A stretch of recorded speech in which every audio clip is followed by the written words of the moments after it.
What do you do when a lender says no to a loan application? Hi, my name's Kevin Wright. I'm back with another property finance video, and what we're going to be looking at this week is what do you do when you apply for a mortgage and your lender says no? Sound interesting? Keep watching.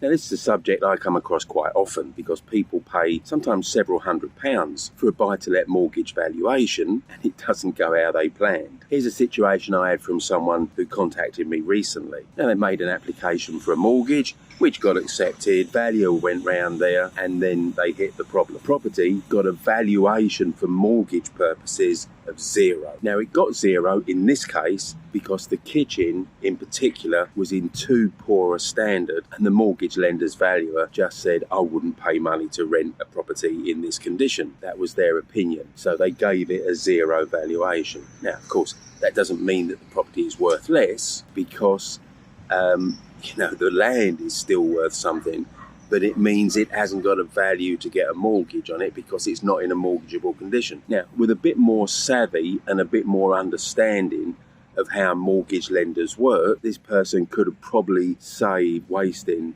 several £100s on a valuation that was never going to work. Now, this guy happened to be a builder, so taking on the work wasn't a problem. He was prepared to do that and he had the skills to get it done. So he was stuck. His plan, get a mortgage, do the work and then rent it out, wasn't going to work. Any ideas, Kevin? Well, yes, actually. Let me tell you what my ideas for this type of issue are.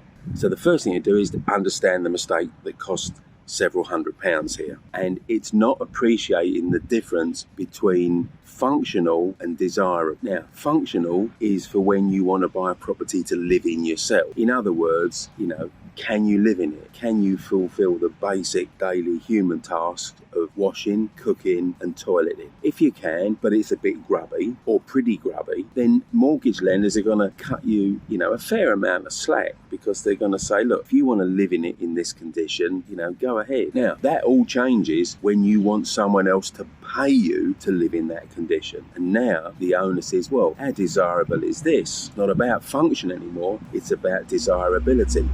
Am I going to pay several £100s to live in a property? In this case, to live in a property with a kitchen that bad. So that's the question in the mortgage valuer's mind when they were in the house doing the valuation. In this case, the answer they came out with was not flipping likely. I'm not paying good money to live in a property in this state. Now, I see this a lot. I see people wasting hundreds and hundreds of pounds on buy-to-let, HMO, serviced accommodation, mortgage valuations that really stand little chance of being approved. So the key distinction, and let me hammer this home here, the key distinction is it only has to be functional. It only has to be functional if you intend to live in it yourself, but it has to be desirable if you expect someone else to pay you money to live in it. So now we understand what the issue was and why this builder got the result that he got. He said, any ideas, Kevin? So I've got 5 ideas. Let's look at them. 1, he can give up and walk away. But more importantly, take the learning with him so that he doesn't make the same mistake again on the next property deal he finds. And the other learning to take away would be to reassess what type of property he wants to invest in and understand that the condition of it has a big influence on whether it's mortgageable or not. Idea 2, abandon this lender and try another mortgage lender. But here's the risk in doing that. You've got to pay another few £100s for a valuation fee, and you could just get the same result. So having already canned a few £100, are you prepared to risk another few £100s to possibly get the same result? Option 3, learn to buy ready-to-rent properties if you just want to get a mortgage on them and go straight into it. If the guy's a builder, I think that would be a wasted opportunity because he's got all the skills and probably all the connections to buy really dilapidated properties for a bit of a knockdown price, particularly if they're cash buyer only. And I would suggest to him that he actually focuses on cash buyer only properties that can't get mortgageable, properties that can't get a mortgage, but hey, look at a different way of financing them. Option 4. Now, if you want to go after these dilapidated properties, they've got little chance of being mortgageable, then a complete rethink on how they're financed is in order here. Mortgages aren't going to work. Cash obviously will, but if you you, or the builder in this case, hasn't got that much cash, then the only real option is bridging finance. And if you watched any of my videos, you know that I'm a big advocate of bridging finance, when the deal warrants it, of course.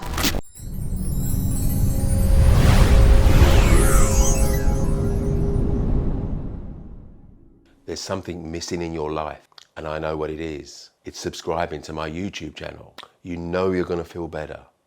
Subscribe, subscribe, subscribe, subscribe. Click the link and the dingy belly thing and the Instagram. That feels so much better, doesn't it? Why bridging finance? Well, apart from people with big bundles of cash, it is the logical, feasible way to get into these severely dilapidated properties. If you're sitting there watching this and thinking, oh, hang on a minute, bridging's going to cost a lot of money, well, it probably is. But as long as you factor that cost into the purchase price you pay, as long as you factor that cost into the purchase price you pay, hey, you're covered, aren't you? Option 5. Now, this builder could talk to the seller and try and get some sort of agreement that he could get in there and actually rectify the problems to make it mortgageable, and this would need to be done after exchange but before completion. After exchange, because you don't want the seller running off and selling to someone else when you've spent several £1,000s making their property more valuable. Before completion, because it needs to be mortgageable at the point of purchase. Now, you would need to get the seller's express agreement with that, and that could be challenging. Bear in mind also, the seller's solicitor is almost going to certainly advise them not to do it. Not because there's any form of illegality about it, but just because it's not the norm. Now, important caveat here is that if this worked, the seller agreed, exchanged contracts, builder went in and did the work, mortgage lender valuers come round and says, hey, yeah, this is all right, this is mortgageable, and the mortgage goes ahead, complete the purchase. Bear in mind now, there's an awful lot of money stuck in that property that isn't going to be able to be got out easily. You've got a 25% deposit. Certainly. You've also got whatever the refurb costs have been. Now, that's a substantial chunk of dead money. If you're Mr. or Mrs. Moneybags, that probably isn't a problem. But if you're trying to build a portfolio on a limited pot of cash, you probably need to get most of that cash back out to be able to do it again. Now, this delayed completion that we're talking about here on point 5 could still work, and you could still get your money out. You just use a done-up value bridge to complete the purchase, not a mortgage.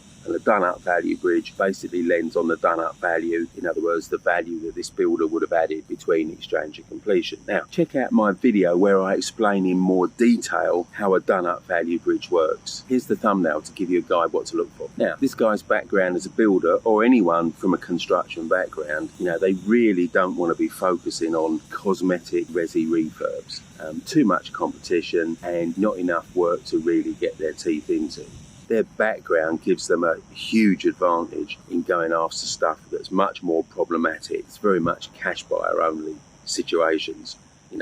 They could quite easily get into stuff like structural defects and rectify those. Now, structural defects is something that pretty much everyone, even cash buyers, run a mile from, except builders and people from a construction background. You'll pick them up way, way cheaper and add way more exponential value. Okay, so that's me done for this week. Hope you found this useful. I'm going to be back next week with another property finance video. See you then.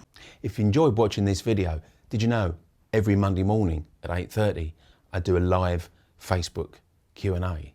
So if you want to start the week with checking out some answers to your property finance questions, click the link here.